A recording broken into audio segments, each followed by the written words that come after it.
Hello everyone, welcome back to the channel. Today we are going to continue the assembly of the Case 310G Bulldozer transmission. We're going to bring you along. We are going to get started installing the lower pinion shaft here. We have our new bearing pressed on. We have our brand new first and reverse gear. We have our factory original second gear, and we have our factory original third or direct gear right here. We have to first slide the pinion shaft through the rear of the transmission housing. It will intersect with that outer race with this bearing here. We have to, at the same time, get this slid on, and this slid on. So there's not going to be a lot of room by the time I get my big old meat hooks in there. So we will bring you back once we have this installed. Note, I am going to be putting assembly lube all over this stuff, right, wrong, or otherwise, because I don't have the time to devote to it that I used to, so I don't want this stuff rusting on me. We have our pinion shaft slid in the rear of the transmission. Have first and reverse here, second gear, and third. Kind of this doubles as second and third. All well lubricated and installed. We now have to go over the bearings. Originally, I was going with all NTN bearings out of Japan. The outer race is a 15250, and I needed a Timken 15250B. I will take this out of the box and show you now. The 15250B has this shoulder on it, and of course the 15250 NTN does not. We can set him aside. This shoulder has to intersect with this recess here, and then what that allows this to do is when you put the nut on the end of this shaft, this pulls this forward. If you were to go to the NTN style here, this shaft would be able to float, which would be a major no-no. So you have to use this Timken 15250 Bravo to intersect with the shoulder, the recess there. Just a quick note, make sure you pay attention to this, because I was going to install this, said something isn't quite right here. Looked through my old parts. Sure enough, I had a shouldered outer race. We have lubricated our bore and our outer race.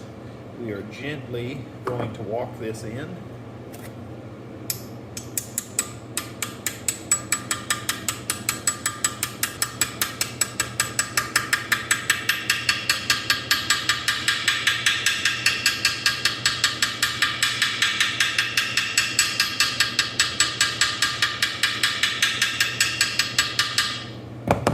Okay, that is well seated. We now have to install our hardened washer here with the oil inlet slots, and we have several different shims to choose from here, and our goal is to get this counter shaft or pinion shaft installed with 0 end play and 0 preload. So this is going to take a little bit of time to play with these and get this just right. I also had a machinist friend of mine make me a brand new locking nut, because I just had a feeling that the old one was going to land right on the little keyway again, or the stakeway, and I just wanted to have a new one. I do have a few of these available. It is very specialized. I think it's 1 inch by 20 threads per inch. So this was a custom-made piece. It is no longer available from Case, but if you need one, reach out to me. I have just a couple in here, and I have some more material that can be cut off and machined. So let me know if you need a nut. We have all of the original shim stock and our hardened washer installed. I had to beat this bearing off going this direction when I removed this. So we are going to use the bearing heater 3000 here and install it. If I have to beat this off several times to achieve 0 preload and 0 in play, we will probably order a new bearing and try to get this dialed in. It's going to be trial and error at this point. We'll bring you along the best we can. We have our oil hot enough to where it is starting to evaporate. We are going to pick the counter shaft up, pop it through the hole. Got my gloves on for safety, my very nice little gentle tapping hammer, and of course the pocket vice grips. The left hand will keep the shaft in position. Oh, first gear, it's causing us problems. There we go.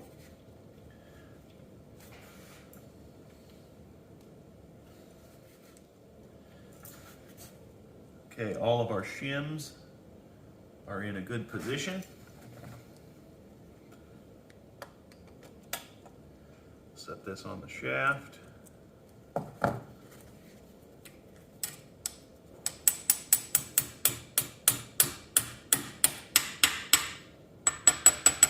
don't know if you can hear that. We just hold that tight, let it cool a little bit. We don't want it to slip back off. Let's turn our oil down. No need to be breathing that. It's probably cool enough now. Oh, by George, I think we got it first try. Let's give that a couple of love taps.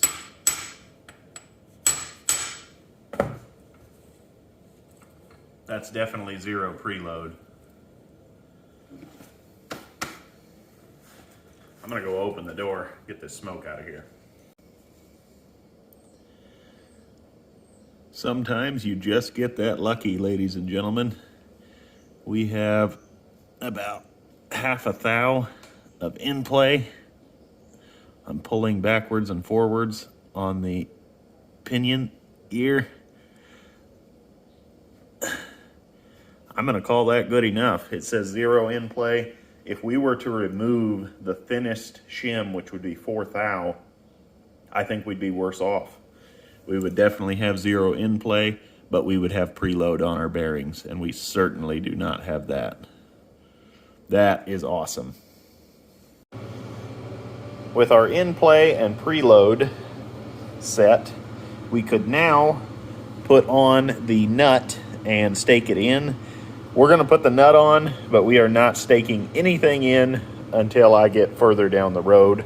This just has a cap that goes over it. That can be done at a later time. I had local machinist friend Craig build me a couple of nuts because this one had been staked twice. You can see here, right here under my index finger, where I heated it with a torch and gently massaged it up because I said if I can't find that or make it, I'm gonna be screwed. So he made these here. I have one spare and I have some more material. If I remember correctly, this is probably about a year ago, he said this was 1 inch by 20 threads per inch. So it is kind of odd and special. He is a very good machinist. So as you can see, the nut threads right on as it should. We can go ahead, tighten this up, snug it, and then we could stake that down. But like I said, we're doing that last. I wanted to go through the power flow of the transmission because it's just such a great feeling to see this back together after about 3 years. We have our input shaft here, of course. We are in neutral right now. The tackiness of the assembly lube is what's spinning the lower shaft. We would slide this large gear back. We would be in first gear. We can come back to neutral. I can hold this lower shaft. You can see this is kind of an idler until it's engaged. We would go into reverse.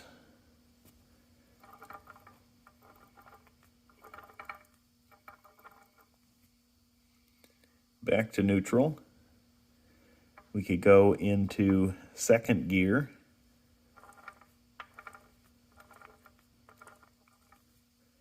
And then we can go into third or direct, which no longer lets this be an idler gear. Then we can go back to neutral. That, ladies and gentlemen, is a fantastic feeling after so long. A lot of long, late research nights trying to find that reverse idler. Having it made, getting it back into production. I have several available if you're interested. Just give me a shout out. I'll be happy to sell you a set. That is a really, really good feeling, ladies and gentlemen. See this transmission, all the gears back in it, and it to be functioning again. I'm going to wrap up this episode of installing the counter shaft in the transmission. I'd like to thank everyone for watching. Please like, share, and subscribe.